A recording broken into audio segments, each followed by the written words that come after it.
Hello guys, so welcome to our YouTube channel A plus mentor. So last time हमने discuss किया था आपका colligative property. तो first colligative property हमने discuss कर ली थी, उसमें क्या था आपका relative lowering of your vapour pressure. तो गाइस आपको पता है कि कॉलिगेटिव प्रॉपर्टीज क्या होती हैं, जो डिपेंड करती हैं आपकी number of solute particles, not not on the nature of your solute. ठीक है। तो सेकंड हमारे पास जो कॉलिगेटिव प्रॉपर्टी है वो है एलिवेशन इन बॉइलिंग पॉइंट। तो देखो, एलिवेशन तो एक जनरल वर्ड है जो आपको पता होगा कि जिसका मीनिंग क्या होता है, किसी चीज़ का राइज कर जाना। ठीक है। अब बॉइलिंग पॉइंट भी पता होगा आपको क्या होता था। आपने लोअर क्लासेस में पढ़ा है कि बॉइलिंग पॉइंट पे ये वाला टेम्परेचर था जहाँ पे आपका ल्यूकर क्या होता है, कन्वर्ट होता है किसमें, गैस में। ठीक है, ये तो आपने लोअर क्लासेस में पढ़ा है। लेकिन अगर हायर क्लासेस में इसका डेफिनेशन थोड़ा सा चेंज हो जाता है, उसको हम इस तरह कहते हैं कि बॉइलिंग पॉइंट वो वाला टेम्परेचर होता है यहाँ पे आपका जो वेपर प्रेशर होगा वो किसके इक्वल हो जाता है, एटमॉस्फेरिक प्रेशर पे। ठीक है। अब देखो, अब किसी चीज़ का बॉइलिंग पॉइंट कब राइज करेगा, जब हम उसमें कुछ ऐसा सबस्टेंस डालेंगे जिसका बॉइलिंग पॉइंट क्या होगा, जो वेपर में कम कन्वर्ट होगा। तो हमने लास्ट में कुछ केसेस किए थे, रोल्स लॉ में भी किया था, जब हमने नॉन वोलेटाइल सॉल्यूट डालते हैं तो क्या होता है, वो वेपर प्रेशर में कम कन्वर्ट होता है। अब उसको वेपर में कन्वर्ट करवाने के लिए हमें क्या करना पड़ेगा, टेम्परेचर को रेज करना पड़ेगा। ठीक है। तो यही होता है यहाँ पे एलिवेशन इन बॉइलिंग पॉइंट। यहाँ पे हम क्या करेंगे, अगर वेपर प्रेशर को इंक्रीज करना है तो हमें टेम्परेचर क्या करना पड़ेगा, इंक्रीज करना पड़ेगा। अब उस टाइम बॉइलिंग पॉइंट क्या होता है, इंक्रीज कर जाएगा, उसको क्या बोलते हैं हम, एलिवेशन इन बॉइलिंग पॉइंट। देखो, बॉइलिंग पॉइंट का डेफिनेशन क्या है, boiling point of a liquid is a temperature at which its vapour pressure becomes equal to the atmospheric pressure. ठीक है। As the vapour pressure of a solution containing a non volatile solute is lower than that of a pure solvent. अब आपको पता है कि vapour pressure of solution क्या है, कम है, क्योंकि सोल्यूशन में क्या है, नॉन वोलेटाइल सोल्यूट है, जिसके कारण उसका वेपर प्रेशर क्या हो जाएगा, कम हो जाएगा as compare to pure solvent. But then its boiling point will be higher than that of a pure solvent. But क्या हो जाएगा, उसका बॉइलिंग पॉइंट क्या हो जाएगा, इंक्रीज हो जाएगा। This increase in boiling point is known as elevation in boiling point. अब ये जो इंक्रीज आ रहा है उसके बॉइलिंग पॉइंट में, उसको क्या बोलते हैं हम, elevation in boiling point. Let us suppose कि जो टी बी है वो क्या है, बॉइलिंग पॉइंट ऑफ आपका प्योर सॉल्वेंट का, और टी नॉट बी क्या है, boiling point of your solution. तो अगर चेंज इन वो निकालना है, ठीक है, डेल्टा टी बी निकालना, तो क्या हो जाएगा, इन दोनों जो हायर वैल्यू का उसको माइनस कर देंगे लोअर वैल्यू से, T nought B minus T B. ठीक है, तो ये आपका एलिवेशन हो जाएगा बॉइलिंग पॉइंट में। अब देखो, इसको ग्राफिकल वे से समझते हैं। अगर हम प्लॉट करते हैं ग्राफ, ये हमारे पास ये ग्राफ आ जाता है। ठीक है बेटा जी, ये देखो, ये हम ग्राफ लेते हैं। यहाँ पे आपका वेपर प्रेशर आ जाएगा। ठीक है। यहाँ पे इस साइड आप ले लो वेपर प्रेशर, और इस साइड आपका आ जाएगा टेम्परेचर।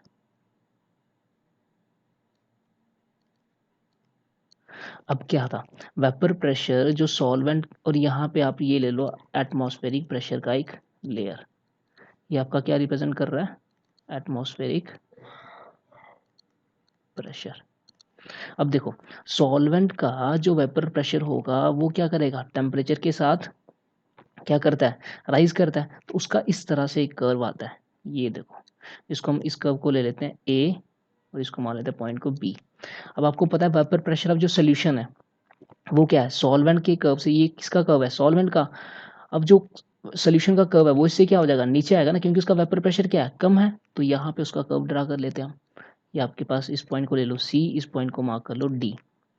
अब देखो, इस पॉइंट्स पे यहाँ पे जो आपका टेम्परेचर है, ठीक है, यहाँ पे टेम्परेचर क्या हो जाएगा, टी ऑफ बी, क्योंकि यहाँ पे आपका जो वेपर प्रेशर है वो किसके बराबर हो रहा है, एटमॉस्फेरिक प्रेशर पे, फर्स्ट कर्व का।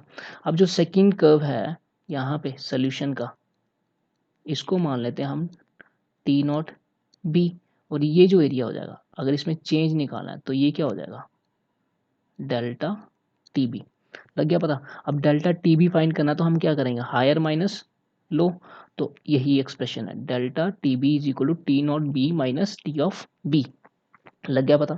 अब यहाँ पे ये सोल्यूशन की जो कर्व थी, यहाँ ये क्या कर रही है, सॉल्वेंट से क्या कर रही है, नीचे लाई कर रही है। क्यों, इसका जो वेपर प्रेशर है वो क्या है, इसका इससे कम है सॉल्वेंट से। और यहाँ पे क्या करेंगे, तो टेम्परेचर होगा वो भी क्या करेगा, राइज कर जाएगा एज कम्पेयर टू सॉल्वेंट। ठीक है, तो ये आपका एक्सप्रेशन हो गया अगर चेंज निकालना है। ठीक है, एलिवेशन इन बॉइलिंग पॉइंट का ये एक्सप्रेशन हो गया, delta T B is equal to T nought B minus T B. अब देखो, अब एक्सपेरिमेंट से हमें पता लगता था डिल्यूट सोल्यूशन का जो एलिवेशन है बॉइलिंग पॉइंट का वो किस पे डिपेंड करता है, molar concentration of the solute. ठीक है, अब मोलर का, अब ये डेल्टा टी बी किसके डायरेक्टली प्रोपोर्शनल होगा, मोलर कंसंट्रेशन ऑफ सल्यूट। तो अगर हम यहाँ से इस डायरेक्टली प्रोपोर्शनल को हटाते हैं तो हमारे पास delta T B is equal to, ये कांस्टेंट लगा दिया जब डायरेक्टली प्रोपोर्शनल को हटाया तो क्या आ जाएगा, के बी इंटू एम। अब जो एम है वो क्या है, मोलैलिटी। अब मोलैलिटी का तो हमने स्टार्टिंग में डेफिनेशन किया था, क्या होता है, it is the number of moles of solute dissolve in 1 kg of solvent. ठीक है, and the constant of proportionality k b is called boiling point elevation constant और मोलर एलिवेशन कांस्टेंट। जो ये के बी है इसको क्या बोलते हैं, बॉइलिंग पॉइंट एलिवेशन कांस्टेंट और मोलर एलिवेशन कांस्टेंट। और जो आपका इसके यूनिट्स हैं वो क्या होता है, केल्विन केजी पर मोल। ठीक है, बता बच्चा जी, अब ये पता लग गया ना आपको कि एलिवेशन बॉइलिंग पॉइंट का एक्सप्रेशन किस तरह फाइंड करते हैं। अब हमारे पास ये था, ये हमारे पास एक्सप्रेशन है delta T B is equal to के बी इंटू एम। अब ये एक्सप्रेशन हम फाइंड करेंगे। ठीक है बेटा जी, इस एक्सप्रेशन को फाइंड करते हैं, किस वे से हम इस एक्सप्रेशन को फाइंड कर सकते हैं। अब देखो यहाँ पे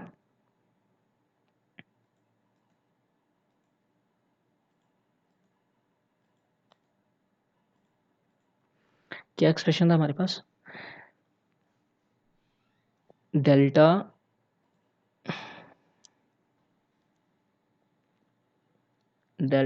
T B is equal to के इंटू एम। ठीक है, यही एक्सप्रेशन था, के बी इंटू एम। अब देखो इस एक्सप्रेशन को हम फाइंड करना है। ठीक है, इस एक्सप्रेशन को फाइंड करना है। अब हमें पता है कि जो आपका डेल्टा टी बी है वो किस पे डिपेंड करता था, डेल्टा टी बी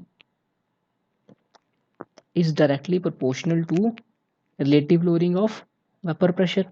ठीक है, relative lowering of vapour pressure. अब आपको अकॉर्डिंग टू रोल्स लॉ ये भी पता है कि प्रेशर किस पे डिपेंड करता था, number of moles of salute, number of moles of salute x काई ऑफ बी। अब इस डायरेक्टली प्रोपोर्शन को हम हटाते हैं तो हमें क्या मिल जाएगा, delta P is equal to के इंटू काई ऑफ बी। ठीक है, अब देखो, अब आपको ये भी पता है कि हम काई ऑफ बी किसके बराबर था, मोल फ्रैक्शन किसके बराबर होता है, N of B upon N of A plus N of B.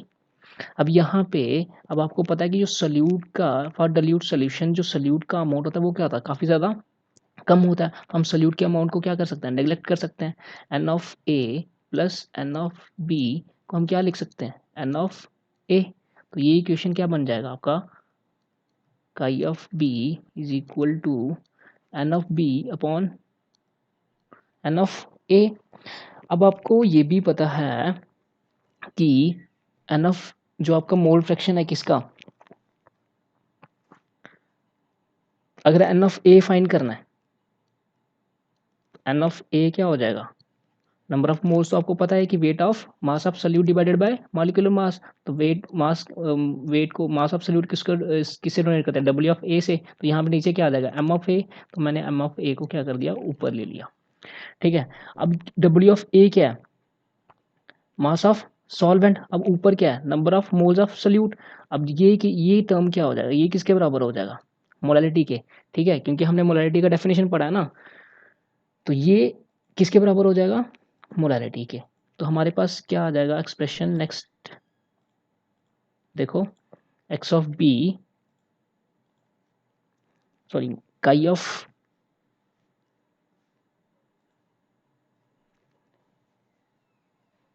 काई ऑफ बी, वो एक्सप्रेशन किसके बराबर था, मोलालिटी के, मल्टीप्लाई बाय जो आपके पास क्या आ जाएगा, एम ऑफ ए। ठीक है, ये वैल्यू आ गया आपका किसका, काई ऑफ बी का। अब आपके पास एक्सप्रेशन क्या था, delta T B is equal to के इंटू क्या था, काई ऑफ बी। अब काई ऑफ बी का वैल्यू तो आपको मिल गया, तो इसमें सब्स्टिट्यूट कर दो, k into m into M of a. ठीक है, अब देखो जो हमारे पास के इंटू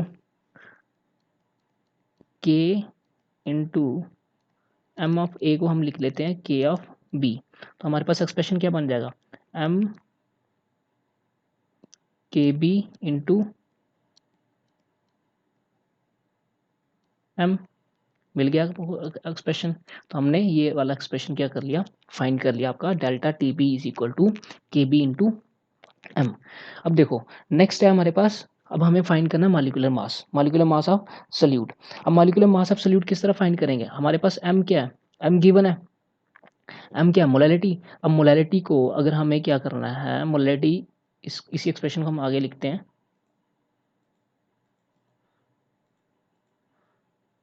क्या हो गया हमारे पास, delta T B is equal to के बी इंटू एम। अब एम क्या है, मोलैलिटी, ठीक है। अब मोलैलिटी का एक्सप्रेशन तो आपको पता ही, मोलैलिटी किसके बराबर होता है, M is equal to N of B upon W of A. अगर वेट ऑफ सॉल्वेंट क्या है, किसमें, ग्राम में है, तो हम क्या करते हैं, मल्टीप्लाई बाय 1000, ठीक है। अब यहाँ पे एन ऑफ बी का वैल्यू सब्स्टिट्यूट कर दो, तो एन ऑफ बी अगर फाइंड करना नंबर ऑफ मोल्स तो क्या हो जाएगा, W of P upon M of B into W of A multiply by 1000, ठीक है। अब ये एक्सप्रेशन आ गया। अब देखो यहाँ पे हम इसको सब्स्टिट्यूट कर देते हैं, ये क्या एम आ गया ना हमारे पास, ये किसका एक्सप्रेशन आ गया, एम को, तो एम को सब्स्टिट्यूट कर दो इस इक्वेशन में, तो डेल्टा टी बी किसके बराबर हो जाएगा, K B into W B upon M B into W of A multiply by 1000। अब यहाँ से मॉलिक्यूलर मास ऑफ सल्यूट निकालना है, तो इस एम बी को इधर ले आओ और इसको इधर ट्रांसफर कर दो, तो क्या एक्सप्रेशन हो जाएगा, M of B is equal to के B upon delta T B into W B upon W A multiply by 1000। तो ये बेटा जी आपके पास एक्सप्रेशन किसका हो गया, आपका मॉलिक्यूलर मास ऑफ सल्यूट।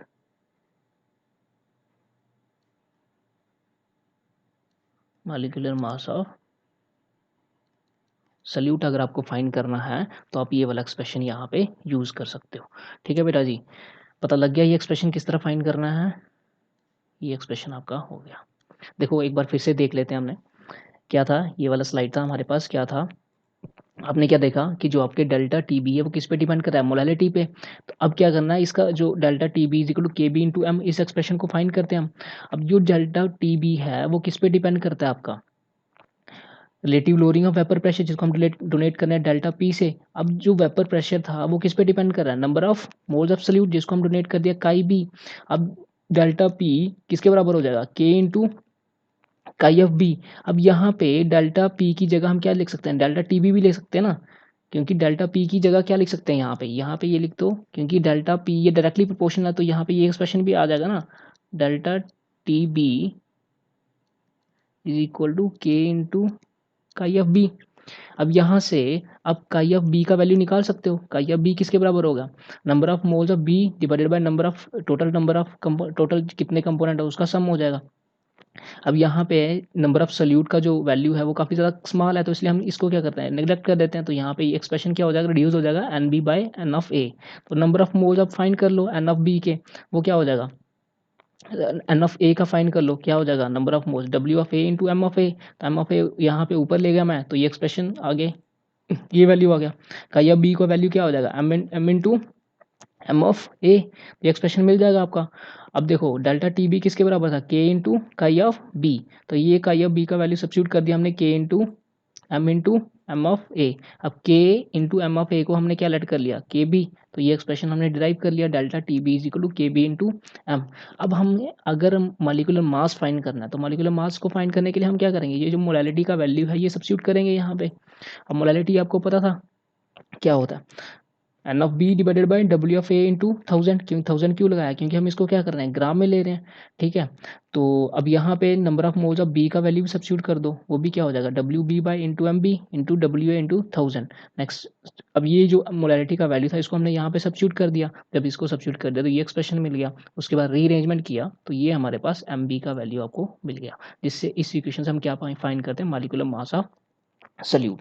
ठीक है गाइज, तो ये आपका जो नेक्स्ट कॉलिगेटिव प्रॉपर्टी थी कौन सी, आपका एलिवेशन इन बॉइलिंग पॉइंट हो गई complete. So in the next class हम डिस्कस करेंगे आपका डिप्रेशन इन बॉइलिंग पॉइंट। ठीक है गाइज, ओके, होपफुली आपको समझ आया हो। Thank you for watching this video, okay, bye.